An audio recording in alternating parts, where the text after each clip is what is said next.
Halo Talovers!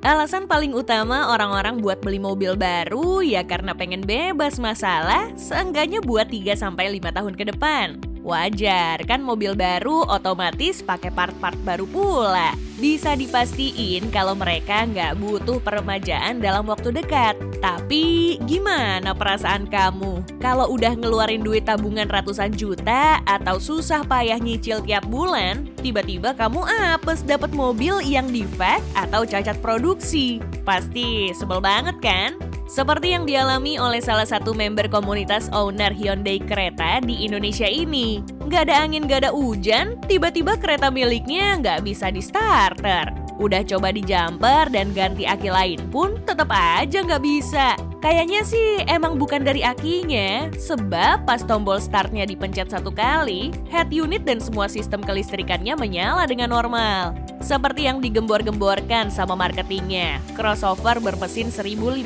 cc ini punya fitur SOS dan Blue Link yang bisa manggil road assistance 24/7 kalau ada apa-apa di jalan. Sayang banget, bengkelnya malah bilang nggak ada mekanik karena kesorean. Entah apa yang terjadi, tiba-tiba kereta warna biru ini akhirnya bisa nyala. 3. Wow.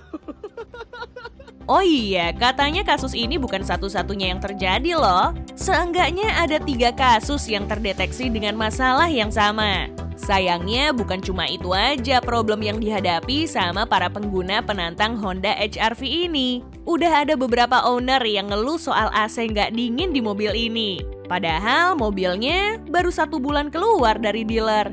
Gawat! Belum selesai soal starter mesin dan AC, owner lain mengeluhkan soal klakson yang tiba-tiba mati. Sayang banget ya, padahal mobilnya cakep. Lah,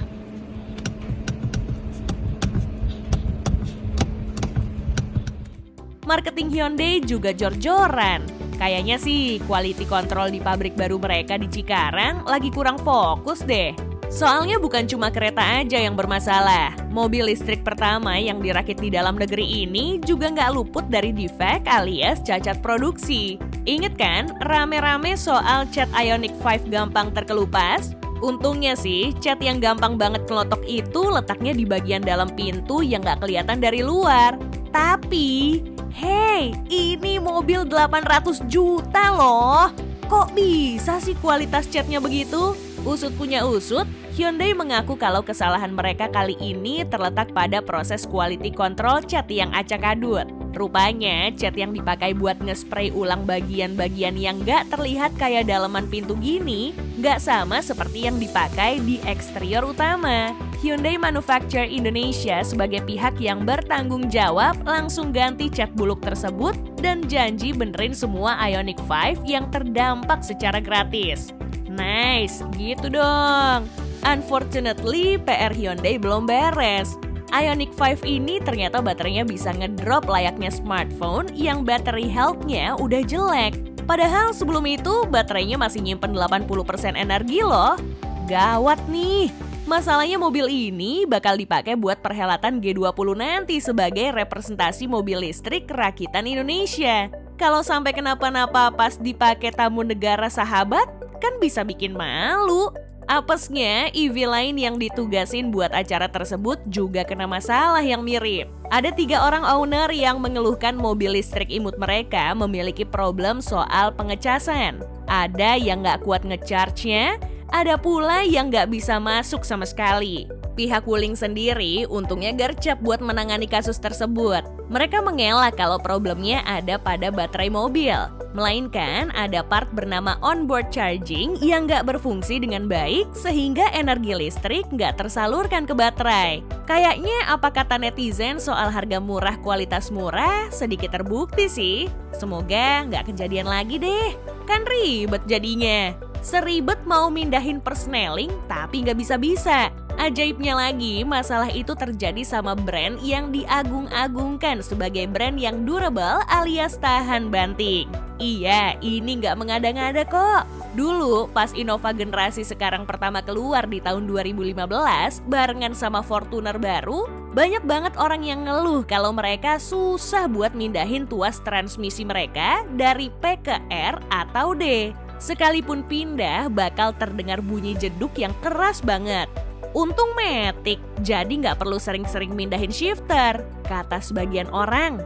Eits, tunggu dulu, siapa bilang masalahnya udah kelar gitu aja? Setelah adu panco dengan tongkat persneling, pengemudi dan penumpang seringkali dibikin gak nyaman sama feel transmisinya yang kayak kebingungan pas naik atau turun gigi.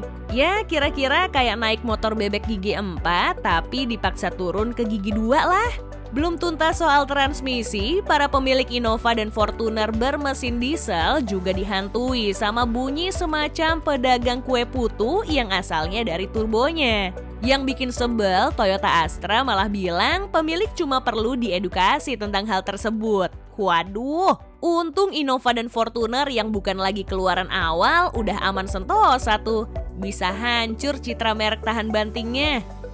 Tapi tahu nggak? Dari tadi kan kita ngomongin cacat pabrik. Rupanya semua masalah tersebut kejadian sama mobil-mobil batch awal atau gelombang pertama produksi mobil yang beneran baru atau at least generasi baru. Persis sama yang dialami owner-owner LMPV yang ngerusak standar pasar ini. Kalau dibandingin sama mobil-mobil tadi, problem di expander ini paling banyak dirasain owner batch-batch awal. Gak cuma 1-2 orang aja. Problemnya yaitu keluhan mengenai idle up atau putaran stasioner mesin yang naik turun gak stabil. Padahal mobil baru, kok berasa mobil tua yang gak langsam? Celakanya ini bisa kejadian pas tuas transmisi ada di D buat transmisi Matic atau masuk gigi berapapun di transmisi manual.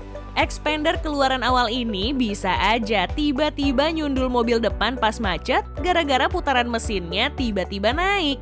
Gila, bahaya banget ini. Buat menjaga kepercayaan konsumen sama produk yang baru aja mereka launching itu, setiap expander bakal di-reset di bagian ECU atau Electronic Control Unitnya. Beres deh. Andai masalah ini gak kelar, expander pasti gak selaku sekarang ya.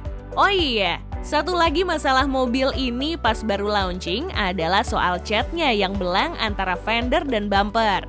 Paling kelihatan sih di warna-warna terang, tapi tenang, makin kesini makin bagus kok.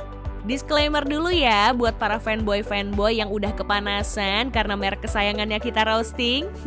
Enggak, kita nggak ngejatuhin merek kedemenan kalian kok.